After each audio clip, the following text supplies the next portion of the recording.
Hey guys, what's up? Welcome to Access Tech Corner, episode number 5. Today, me and Matt have the matching black shirts, because why not? And today's topic is, I'm gonna let Matt introduce it, because I'm being lazy. Yeah, so obviously the smart home can be fun, it can be convenient, it can increase your security, it can do so many things, but also an amazing part of it is the fact that it could actually save you money, which is amazing, right? It could save you money on energy bills, which is always such a great thing. Saving your own money and you're also saving the environment's, life, which is great. So actually, in fact, the average US home actually spends $2,000 on energy costs per year. That's a lot of money, really. And the beautiful thing is, the smart home, what that means is that it's money in your pocket. With the smart home devices, you can control, monitor, and manage all of your utilities and energy bills, which is just great, Of course, there are upfront costs to implementing all these devices into your home, but it does, lead into the fantastic thing that we're trying to drive home today, which is energy savings. So, what can you actually save? Basically, Nest reported that they saved about 10 to 20% on people's heating bills and roughly 15% on their cooling bills.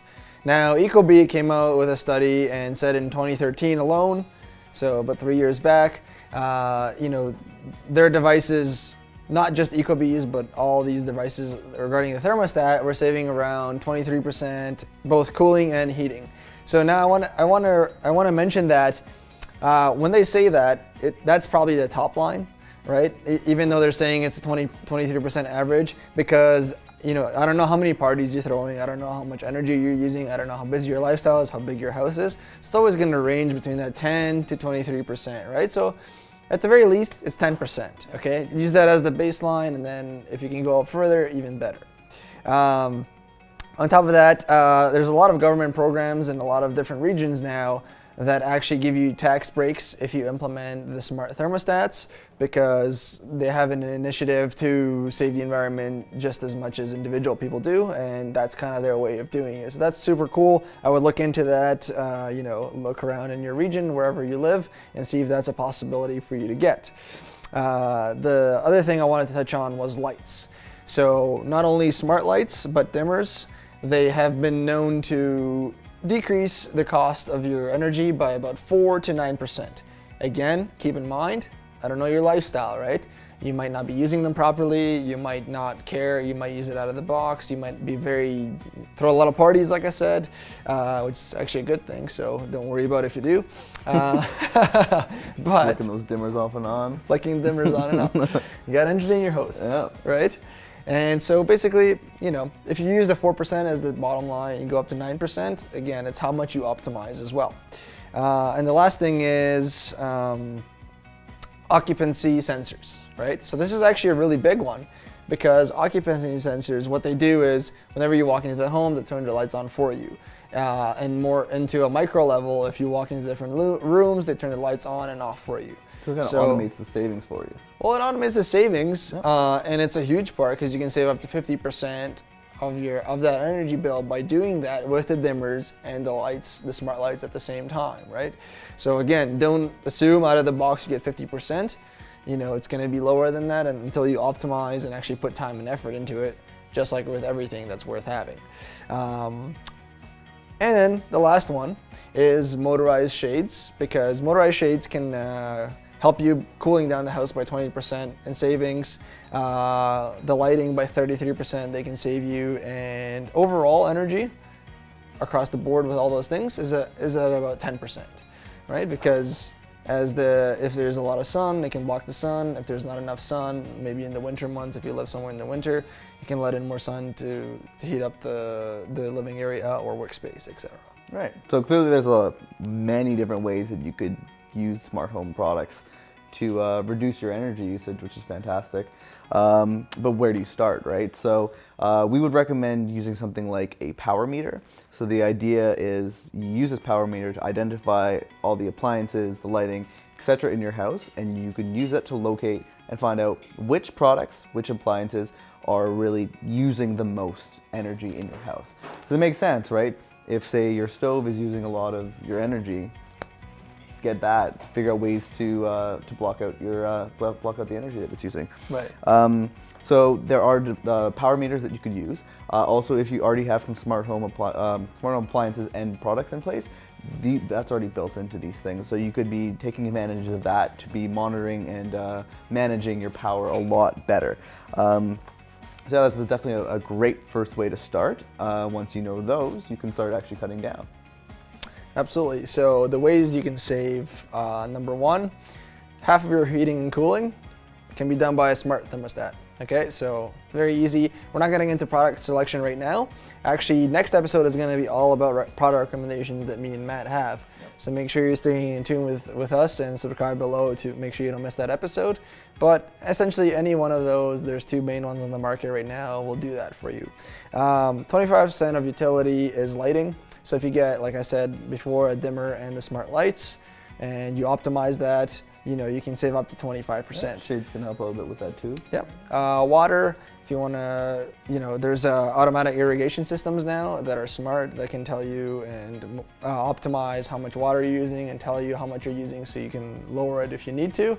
And then the last one is to encompass all of this together. You have to monitor and benchmark all of the smart tech that we've just been talking about, right? Because you can't just expect you get a light bulb and it's going to save you energy out of the box, or a thermostat, or water irrigation, etc. You have to be able to give these things feedback, because the smart tech is only as smart as you are, right? So you have to give it feedback. We created it as humans. We created this technology, so you just own up to that and know that you have to keep giving it feedback. And there's going to be a point where it actually learns and starts optimizing for you, and that's when it becomes automated. But really, I really urge you guys, because what's the stat again? 89%? 90% of people that have a smart thermostat do not use it properly, right? And it's just taking that little bit of time to do that extra work is going to give you that top percentile of energy savings versus out of the box, which is not going to be as efficient. Exactly, and I think something important to really take home with this is they're called smart thermostats. They're called programmable thermostats. They're not called programmed thermostats, right? So what that means is you can't just take it out of the box. You need to either be programming schedules and really get digging into the settings of these devices so that you can get those optimal savings, as opposed to just putting it on your wall and hoping for the best, right? Even with the newer stuff like the smart home products like Nest, you need to be providing it with data. You need to be, getting in there and teaching it in a sense so that it can optimize your home for you. So I think that's important, and like Boris mentioned, 90% of people aren't using it as best as they could be right now. So you don't want to fall into that large bucket. You want to get in there. You want to program your devices so that you can reach those higher points of energy savings, as opposed to staying down to those lower, like 10% levels. And really a big part about this is getting into power management. So what power management is knowing what the optimal times are and what the peak times of energy usage are. So the optimal time would be, for example, when energy costs are very low. That's obviously a perfect time for you to be, cooking and having the heat going and doing dishwashing or anything like that, right? A peak time is when the energy costs are the most expensive. So when they're the most expensive, you really want to try to, if possible, avoid energy use. So having lights dimmed, having lights off if possible, lowering the heating and cooling. These things are going to really get you into the most optimal side of energy savings, which is fantastic. And really, like I mentioned before, you need to be in there making these adjustments and knowing these things. And there's actually tools that you can get that will compare actually and give you feedback on how much energy you're using at a given time and compare it against what the costs are. So it's like the best way really to be monitoring what you're doing and how you can get the optimal savings done. And a lot of these smart home products actually have these features built in. So if you already have some smart home products out there, you should be digging into these settings, seeing what you could do, seeing how you can further your energy savings, because there's a lot of untapped potential that could be going on. And when you do get to that optimal power management level, you could actually be increasing your savings by 10 to 30% on your billing. So, it really does come down to you. It comes down to the user. So the more educated you are on these things, the more you are familiar with how your devices work and how energy is spent and how it's spent, especially in your area, and what appliances are, taking the most, the more you could make the most out of energy savings. And let's not forget solar power, right? Yeah.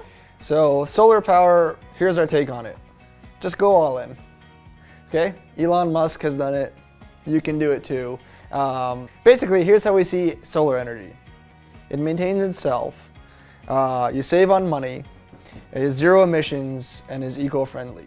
Okay, so what are the cons there? There's really no con, right? Before you could have argued, right?